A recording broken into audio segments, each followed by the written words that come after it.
கர்த்தருடைய பரிசுத்த நாமம் மகிமைப்படுவதாக. இந்த நாளிலும் தியானத்துக்கு ஆண்டவர் கொடுத்திருக்கிற வேத பகுதி சங்கீதம் 6வது வசனத்தில் நான் ஆரம்பிக்கிறேன். நம்முடைய வாழ்க்கையில் இருக்கிற 2 கேள்விகள், ஆண்டவரே எதுவரைக்கும், இன்னொன்று ஏன். இந்த 2 வார்த்தைகள் நம்முடைய வாழ்க்கையில் எப்பொழுதுமே காணப்படுகிறது. இன்றைய செய்தியின் தலைப்பு எதுவரைக்கும் ஏன் என்பது தான். 6வது அதிகாரம் 3வது வசனத்திலே தாவீது சொல்லுகிறார், என் ஆத்துமா மிகவும் வியாகுலப்படுகிறது, கர்த்தாவே எதுவரைக்கும் இறங்காதிருப்பீர். அவனுடைய ஆத்துமா வியாகுலப்படுகிறது, சஞ்சலத்தில் நிறைந்திருக்கிறது. அவனுடைய வாழ்க்கையில் ஒரு துரத்தப்படுகிற ஒரு அனுபவம், நன்மை பெற்றவர்கள் துரோகம் செய்கிற அனுபவங்கள், அல்லது நேசித்தவர்கள் அவனுக்கு விரோதமாய் எழும்புகிற இந்த அனுபவங்கள், இவைகளெல்லாம் அவனுடைய வாழ்க்கையிலே ஒரு சஞ்சலத்தை உண்டாக்கி, ஆண்டவரே நான் நன்மை செய்கிறேன், ஆனால் அவர்கள் எனக்கு தீமை செய்ய திட்டமிடுகிறார்கள், மறைவான கண்ணிகளை எனக்காக ஆயத்தப்படுத்துகிறார்கள். அப்படி இருக்கும் பொழுது ஆண்டவரே எதுவரைக்கும் நீர் எனக்கு இறங்காமல் இருப்பீர் என்று சொல்லி ஒரு அங்கலாய்ப்பு அவனுக்குள்ளே காணப்படுகிறதை பார்க்கிறோம். அடுத்தது 13வது அதிகாரம் சங்கீதம் 13:1 பார்க்கும் பொழுது, கர்த்தாவே எதுவரைக்கும் என்னை மறந்திருப்பீர், எதுவரைக்கும் உம்முடைய முகத்தை எனக்கு மறைப்பீர். என் இருதயத்திலே சஞ்சலத்தை நித்தம் வைத்து எதுவரைக்கும் என் ஆத்துமாவிலே ஆலோசனை பண்ணி கொண்டிருப்பேன். எதுவரைக்கும் என் சத்துரு என்மேல் தன்னை உயர்த்துவான். இப்படி அவனுடைய அதாவது அந்த கர்த்தருக்கு காத்திருக்கிற நேரங்களிலே நமக்கு ஒரு அளவுக்கு மேலே காத்திருக்க முடியாது. நமக்கு வாக்குத்தத்த வசனம், கர்த்தருக்கு காத்திருக்கிறவர்களோ பூமியை சுதந்திரித்து கொள்வார்கள் என்று சொல்லி ஆண்டவர் சொல்லியிருக்கிறார். அவருக்காக நாம் காத்திருக்கிறோம். பல காரியங்களில் நாம் மாம்சத்தில் இறங்கி ஒரு காரியத்தை செய்யாதபடி நாம் ஆண்டவர் நமக்காக சகலத்தையும் செய்து முடிப்பார், ஆண்டவர் நமக்கு ஒரு வெற்றியை கொடுப்பார், நமக்கு ஒரு சமாதானத்தை தந்து நம்மை நடத்துவார் என்று சொல்லி ஆண்டவருடைய வார்த்தை நமக்கு சொன்னது நிமித்தமாக நாம் ஆண்டவருக்கு நாம் காத்திருக்கிறோம், மனுஷருக்கு நாம் காத்திருப்பதில்லை. அப்படி காத்திருக்கிற நாட்கள் அதிகமாகும் பொழுது ஆட்டோமேட்டிக்காக நம்முடைய மனதுக்குள்ளே ஆண்டவரை எதுவரைக்கும் இப்படி எங்களை நாங்கள் காத்திருக்க வேணும், எதுக்கு ஒரு டைம், ஒரு லிமிட்டேஷன் எங்களுக்கு இருக்கணுமே, அது எங்களுக்கு இல்லையே, என்னன்னே எங்களுக்கு புரிய மாட்டேங்குது அப்படிங்கிற ஒரு அங்கலாய்ப்பு நமக்குள்ளே வருகிறது. இன்னொரு காரியம், ஏன் இப்படி செய்கிறீர், எதனால், என்ன ஒருவேளை எங்களிடத்தில் என்ன குறைகள் இருக்கிறதோ எங்களுக்கு சுட்டி காண்பீங்க, நாங்கள் எங்களை சீர்படுத்துக்கிறதுக்கு நாங்கள் ஆயத்தமாக இருக்கிறோம், என்ன காரணம் ஆண்டவரே எங்களுக்கு புரியலையே அப்படின்னு சொல்லி அநேக பரிசுத்தவான்கள் இந்த பாதைகளிலே கடந்து போயிருக்கிறாங்க. கர்த்தருடைய பிள்ளைகளை, இந்த வார்த்தையை கேட்கிற நீங்களும் அநேக நேரங்களில் ஆண்டவரை எது வரைக்கும்பா நாங்கள் இந்த காரியத்துக்காக காத்திருக்கிறது, அல்லது ஏன் எங்களுக்கு இப்படிப்பட்ட சஞ்சலங்களை மனுஷர்கள் ஏற்படுத்தி கொண்டே இருக்கிறார்கள், அல்லது எங்களுக்கு ஏன் இந்த ஒரு அளவுக்கு மிகுந்த ஒரு காத்திருக்குதல் எங்களுக்கு இருக்கிறதே என்று நம்முடைய வாழ்க்கையில் இருக்கக்கூடியதான ஒரு அங்கலாய்ப்பை இந்த சங்கீதத்தில் நம்ம பார்க்கிறோம். கர்த்தாவே எதுவரைக்கும் என்னை மறந்திருப்பீர். அந்த வார்த்தை ரொம்ப பயங்கரமாக இருக்குது. அதாவது காத்திருக்கும் பொழுது, கர்த்தர் நமக்காக ஒரு காரியத்தை செய்யாமல் இருக்கும் பொழுது, நம்ம உலக பிரகாரமாக ஒரு மாம்சத்தில் நம்ம சில காரியங்களை இறங்கி செய்யாதபடி அதை கர்த்தரே செய்யட்டும், நம்ம செய்யக்கூடாது, நம்மளாக அவசரப்படக்கூடாதுன்னு சொல்லி நம்ம காத்திருக்கும் பொழுது நமக்கு ஒரு சந்தேகம் வந்துடுது, ஆண்டவர் நம்மளை மறந்துட்டார் போல தெரியுது. அந்த ஒரு வேதனை நம்முடைய மனதுக்குள்ளே இருக்கும். எதுவரைக்கும் என்னை மறந்திருப்பீர், எதுவரைக்கும் உம்முடைய முகத்தை எனக்கு மறைப்பீர். இப்போ தாவீது ஓடி ஒளியிற காலங்களெல்லாம் இந்த எண்ணங்கள்லாம் மனசுக்குள்ளே வந்திருக்கும். ஆண்டவர் மேலே பக்தி இருக்குது, ஆண்டவர் தான் எனக்கு எதையும் செய்ய முடியுங்கிற நம்பிக்கை இருக்குது, விசுவாசம் எல்லாமே இருக்குது. ஆனாலும் ஆண்டவரே நான் இன்னும் எவ்வளோ நாள் நான் காத்திருக்கணும், இன்னும் எவ்வளோ நாள் எனக்கு ஒரு விடுதலை இல்லாமல் இப்படி ஒரு குடும்பத்தோட அப்பா அம்மாவோட இணைய முடியல, திருமணமாகி மனைவி பிள்ளைகளோடு இருக்க முடியல, ஒரு தேசத்துக்குள்ளே இருக்க முடியல, வேறு எல்லாத்தையும் விட்டுட்டு எனக்கு என்னுடைய சொந்த வீட்டில் கூட என்னால் இருக்க முடியாத அளவுக்கு, எந்த அளவுக்கு நான் துரத்தப்படுகிற ஒரு அனுபவத்தில் இருப்பேன். ஆண்டவரே நாங்கள் தேவ பிள்ளைகள் கேட்குற காரியம், ஆண்டவரே எங்களுக்கு பெரிய கார் வேணும், பங்களா வேணும்னு நாங்கள் கேட்கல, எங்களுக்கு ஒரு சமாதானமான ஒரு வாழ்க்கை வேணும், எங்களுக்கு ஒரு நிம்மதியான ஒரு சூழ்நிலை எங்களுக்கு வேணும், எங்களுக்கு ஒரு இளைப்பாறுகிற ஒரு சூழ்நிலை எங்களுக்கு வேணும். நாங்கள் பேராசையில் நாங்கள் ஜெபம் பண்ணலை, நாங்கள் வேத வசனத்தின்படி நடக்கிறோம், வேத வசனத்தை வாஞ்சிக்கிறோம், சின்ன சின்ன குறைகள் வந்தாலும் ஆண்டவருடைய சமூகத்தில் நாங்கள் அறிக்கை பண்ணுகிறோம். இப்படியெல்லாம் நாங்கள் ஆண்டவரே எங்களை உம்முடைய வசனத்தின்படி எங்களை காத்துக்கொள்ள பிரயாசப்படுகிறோம். அப்படி இருந்தும் ஆண்டவரே எதுவரைக்கும் என்னை மறந்திருப்பீர்? எதுவரைக்கும் உம்முடைய முகத்தை எனக்கு மறைப்பீர்? எவ்வளவோ நாங்கள் ஜெபம் பண்ணுறோம், எவ்வளவோ உங்களுக்கு காத்திருக்கிறோம். ஆண்டவர் தான் எனக்கு செய்யணும், வேறு விதத்தில் ஒரு குறுக்கு வழியில் எங்களுக்கு ஒரு நன்மை வர வேண்டாம் என்று காத்திருக்கும்போது நீர் என்ன செய்கிறீர்? உங்களுடைய முகத்தை மறைத்து கொள்கிறீர். அப்படின்னா என்ன அர்த்தம்னா, சில நேரத்தில் நம்ம சஞ்சலத்தில் இருக்கும் பொழுது, வேதனைகள் இருக்கும் பொழுது ஜெபம் பண்ணுவோம், ஆனால் அவருடைய பிரசன்னத்தை பார்க்கவே முடியாது. நமக்கு எவ்வளோதான் போராட்டங்கள் இருந்தாலும் நம்ம ஆண்டவரே உமக்கு ஸ்தோத்திரம்னு உடனே அவருடைய பிரசன்னம் இறங்கிருச்சுன்னா போதும், அது பெரிய ஆறுதலாக இருக்கும். நமக்கு எது இருக்குதோ இல்லையோ ஆண்டவர் என் கூட இருக்கிறாருங்கிற ஒரு தைரியம் இருக்கும்.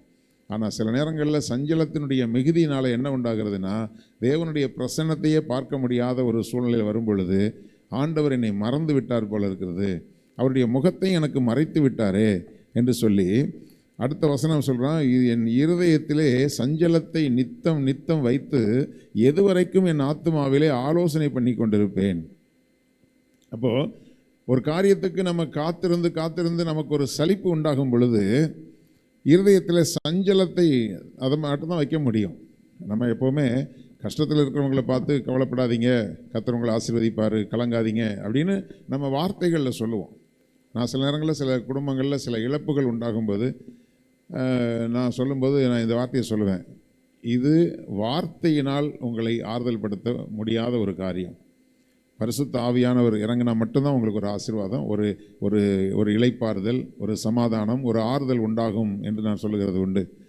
கர்த்தருடைய பிள்ளைகளே, அப்போது அந்த சஞ்சலத்தை நித்தம் நித்தம் வைத்து நம்ம சொல்லுவோம், அதை பற்றிலாம் கவலைப்படாதீங்க அப்படின்னு நம்ம சொல்லுவோம். ஆனால் அது எப்படி கவலைப்படாமல் இருக்கிறதுன்னு ஒரு கேள்வியை கேட்டால் அதில் ஒரு கேள்வி நமக்கு இருக்குது. அப்போது இப்படி சில காரியங்கள் நம்முடைய இருதயத்துக்குள்ளே சஞ்சலத்தை உண்டாக்கி கொண்டிருக்கும் பொழுது அந்த சஞ்சலத்தை நித்தம் நித்தம் வைத்து எதுவரைக்கும் என் ஆத்துமாவிலே ஆலோசனை பண்ணி கொண்டிருப்பேன்.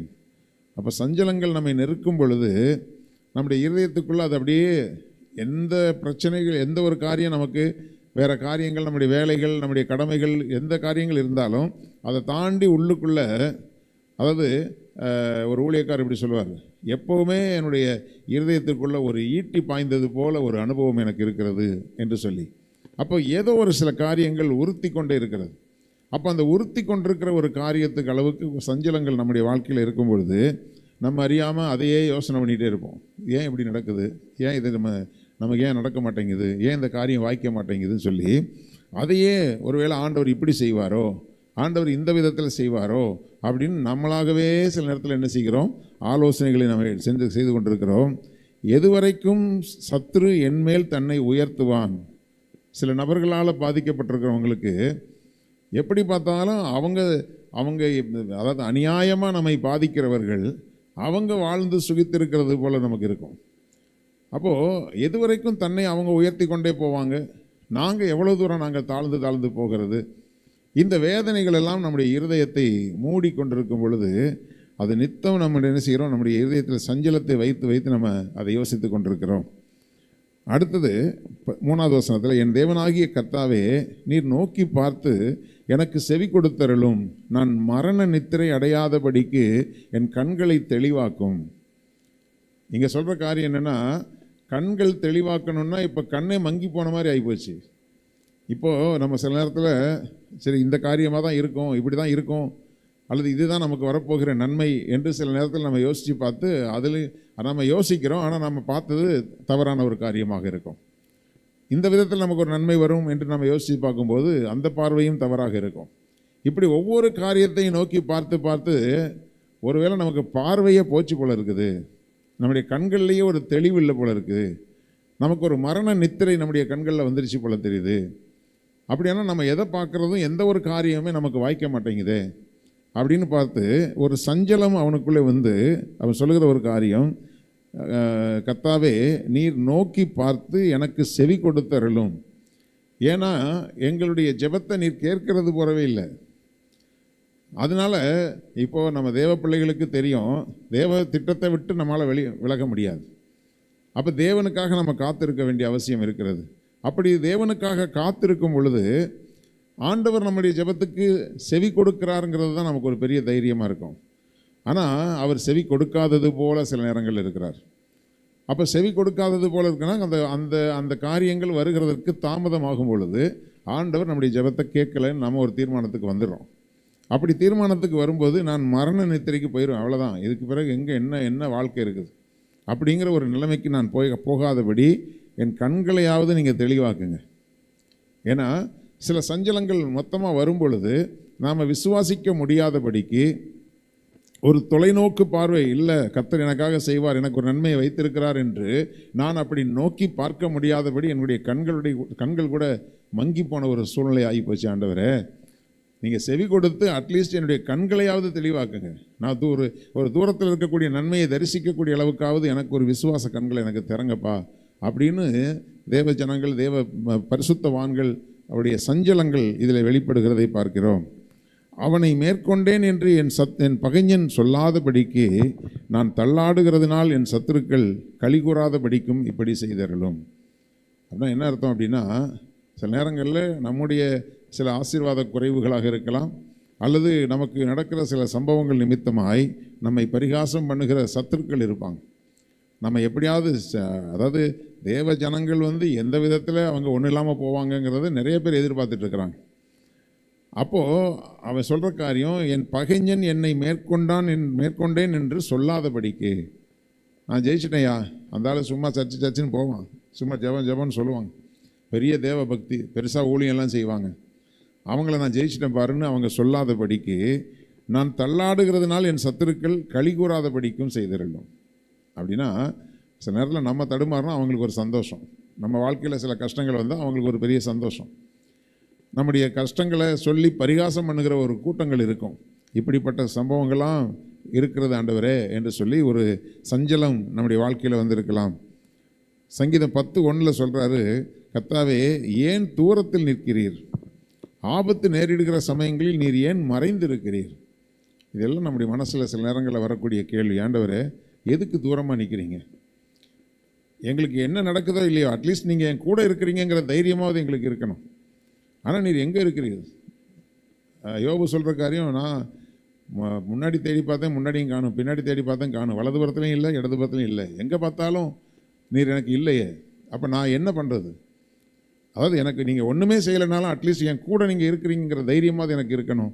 அப்படி கூட என்னால் தேவ பிரசன்னத்தை உணர முடியாத சில போராட்டங்களில் கடந்து போகிறேன் என்று சொல்லுகிறவர்கள் சில நேரத்தில் உண்டு. 73வது சங்கீதத்தை நீங்கள் பார்த்தீங்கன்னா 13வது வசனத்தில், நான் விருதாவாகவே என் இருதயத்தை சுத்தம் பண்ணி குற்றம் இல்லாமையில் என் கைகளை கழுவினேன்.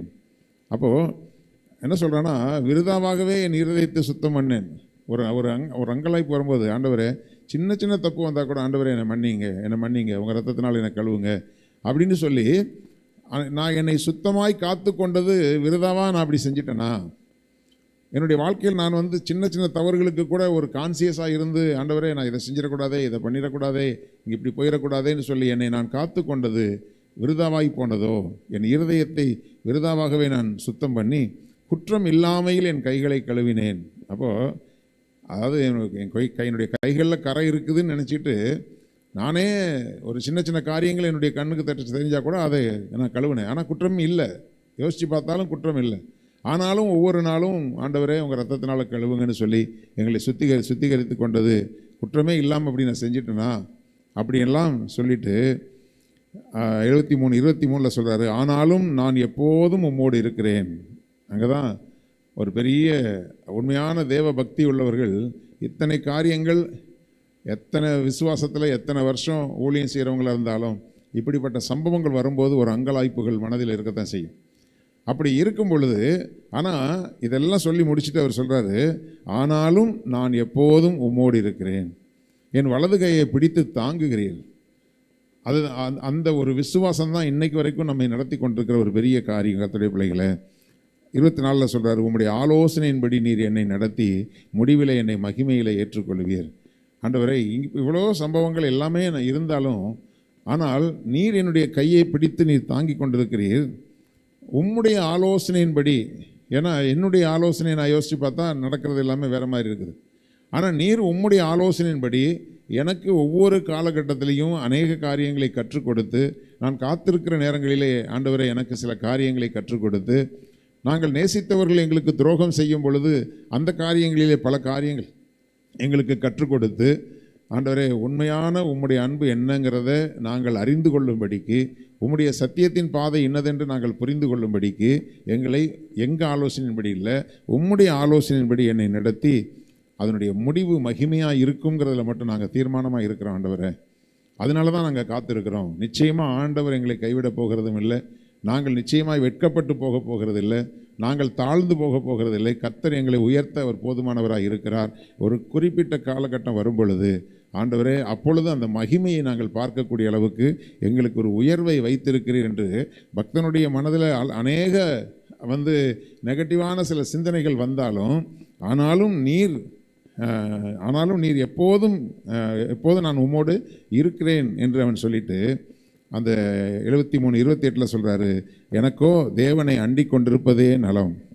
ஏன்னா நடக்கிற சில சூழ்நிலைகள்னால நம்ம இன்னாரை சார்ந்திருக்கலாமா, இன்னார்கிட்ட தேடி போகலாமா, இன்னாருடைய ஒத்தாசையை தேடலாமான்னு யாரோ சில மனுஷர்களை நாம் அண்டிக் கொண்டிருந்தால் அது சில பேர் நினைப்பாங்க, நம்ம கொஞ்சம் இவங்க கூடலாம் கொஞ்சம் அனுசரித்து இப்படி போயிட்டோன்னா நமக்கு சில நன்மை நடக்கும், யாரெல்லாம் கொஞ்சம் செல்வாக்கான ஆள் இருக்காங்களோ அவங்களோட கொஞ்சம் ஒட்டிக்கிட்டு இருந்தோம்னா நமக்கு நன்மை நடக்கும்னு நம்ம சில நேரத்தில் யோசிக்கலாம். ஆனால் கர்த்தருடைய பிள்ளைகளே, அவன் சொல்கிறான், எனக்கோ தேவனை அண்டிக் கொண்டிருப்பதே நலம். ஏன்னா இந்த உலக மனிதர்கள் எனக்கு ஒரு நன்மையை செஞ்சால் எனக்கு என்னிடத்தில் ஏதோ ஒரு சுயநலமான ஒரு காரியத்தை அவர்கள் எதிர்பார்க்கிறார்கள். ஆனால் ஆண்டவரே, இந்த உலக மனுஷரை நான் அண்டிக் கொண்டிருப்பது அது எனக்கு நலமான காரியம் அல்ல. ஆண்டவரே, இப்படிப்பட்ட ஒரு கைவிடப்பட்ட ஒரு சூழ்நிலை, தடுமாறுகிற ஒரு சூழ்நிலையாக இருந்தாலும் ஆண்டவரே, நான் உம்மை அண்டிக் கொண்டிருப்பதே எனக்கு நலம் என்று அவன் அறிக்கை செய்து, நான் உம்முடைய கிரியைகளை எல்லாம் சொல்லி வரும்படி கர்த்தராகிய ஆண்டவர் மேல் என் நம்பிக்கையை வைத்திருக்கிறேன். அநேக நேரங்களில் நல்ல தேவ பக்தி உள்ள பிள்ளைகளுடைய வாழ்க்கையில் பார்த்திங்கன்னா அவங்களுக்கே சில அற்புதங்கள் நடந்திருக்காது, அவங்களுக்கே சில காரியங்கள் குறைவாக இருக்கும். ஆனாலும் கர்த்தர் அவங்களுக்கு செஞ்ச நன்மைகளை சொல்லி சொல்லி ஆண்டவரை மகிமைப்படுத்துகிறத நம்ம பார்க்குறோம். அதான் சொல்கிறாரு, உம்முடைய கிரியைகளெல்லாம் சொல்லி வரும்படி கர்த்தராகி ஆண்டவர் மேல் என் நம்பிக்கையை வைத்திருக்கிறேன். கடைசியாக வாசிக்கிற 2 வசனம் நான் வாசி முடிக்கிறேன். சகரியா புஸ்தகத்தில் 1வது அதிகாரம் 14-17 நான் வாசிக்கிறேன். நல்லா கவனித்துக் கொள்ளுங்கள். நமக்கு சமயம் இல்லாததுனால நமக்கு விளக்கமாக சொல்ல டைம் இல்லை. சகரியா 1வது அதிகாரம் 14வது வசனம், அப்பொழுது என்னோடே பேசின தூதன் என்னை நோக்கி, சேனைகளின் கர்த்தர் உரைக்கிறது என்னவென்றால், நான் எருசலேமுக்காகவும் சியோனுக்காகவும் மகா வைராக்கியம் கொண்டிருக்கிறேன். அந்த வைராக்கியத்து நிமித்தமாக தான் நான் காத்திருக்கிறேன். நான் சில காரியங்களை உனக்காக ஸ்பெஷலாக செய்கிறதுக்காக நான் காத்திருக்கிறேன். ஏன்னா உன்னை குறித்து எனக்கு வைராக்கிய வாஞ்சை எனக்கு இருக்கிறது. எனக்கு எருசலேமுக்காகவும் சியோனுக்காகவும் மகா வைராக்கியம் கொண்டிருக்கிறேன். நீங்கள் நினைக்கிற ஒரு உயர்வு அல்ல, நீங்கள் நினைக்கிற ஒரு ஆசீர்வாதம் அல்ல, ஒரு மகா வைராக்கியமான ஒரு ஆசீர்வாதத்தை நான் உங்களுக்கு கொடுக்கும்படியாகத்தான் நான் காத்து கொண்டிருக்கிறேன் என்று சொல்லி வாக்குத்தத்தமாக 17வது வசனத்தை சொல்கிறாரு. இன்னும் என் பட்டணங்கள் நன்மையினால் பரம்பி இருக்கும், இன்னும் கர்த்தர் சீயோனை தேற்றரவு பண்ணுவார், இன்னும் எருசலேமை தெரிந்து கொள்ளுவார் என்று சேனைகளின் கர்த்தர் சொல்லுகிறார் என்று பின்னும் கூறு என்று சொல்லி சகரியாவுக்கு ஆண்டவர் சொல்கிறார். இன்னும் என் பட்டணங்கள் என்றால் இவ்வளோ காலங்கள் ஒரு நன்மையை காணாதது போல, ஒரு பெரிய ஆசீர்வாதத்தை காணாதது போல என்னுடைய பட்டணங்கள் இருந்தது, எருசலேம் இருந்தது, சீயோன் இருந்தது. ஆண்டவர் சொல்கிறாரு, அந்த பட்டணங்கள் நன்மையினாலே பரம்பி இருக்கும். இதுவரைக்கும் நீங்கள் பார்க்காத நன்மைகள் உங்களுடைய வாழ்க்கையில் வாய்க்க பண்ணுவார். கர்த்தர் சீயோனை தேற்றரவு பண்ணுவார். இத்தனை காலங்கள் நீங்கள் சோர்ந்து போயிருந்ததான காரியத்திலிருந்து கர்த்தர் உங்களுக்கு ஒரு தேற்றரவு பண்ணி உங்களை பலப்படுத்தி, உங்களை ஆறுதல் படுத்தி, உங்களை தைரியப்படுத்தி ஆண்டவர் உங்களை ஆசீர்வதிப்பார். இன்னும் எருசலேமை கர்த்தர் தெரிந்து கொள்ளுவார் அப்படி என்று சொல்லி சேனைகளின் கர்த்தர் சொல்லுகிறார். ஆண்டவருடைய வார்த்தை உங்களுக்கு வருகிறது. கர்த்தர் உங்களை தெரிந்து கொண்டு உங்களை நன்மையினால் நிரப்பி ஆண்டவர் சீயோனை தேற்றரவு பண்ணுகிற ஒரு காலம் வரும் பொழுது சத்துருக்கள் சிதறடிக்கப்படுவார்கள். கர்த்தர் உங்களுக்காக வைராக்கியம் காண்பித்து ஒரு அற்புதத்தை செய்யும் பொழுது உங்களை பரியாசம் பண்ணினவர்கள் எல்லாம் சிதறி ஓடுவார்கள். அவர்களை நீ தேடியும் காணாதிருப்பாய் என்கிற அளவுக்கு கர்த்தர் உன் சத்துருக்களை உன்னை விட்டு அப்புறப்படுத்துகிற ஒரு அற்புதத்தை உங்களுக்கு ஆண்டவர் செய்வார். அதை தான் ஆண்டவர் இந்த வசனங்களில் நமக்கு சொல்லுகிறார்.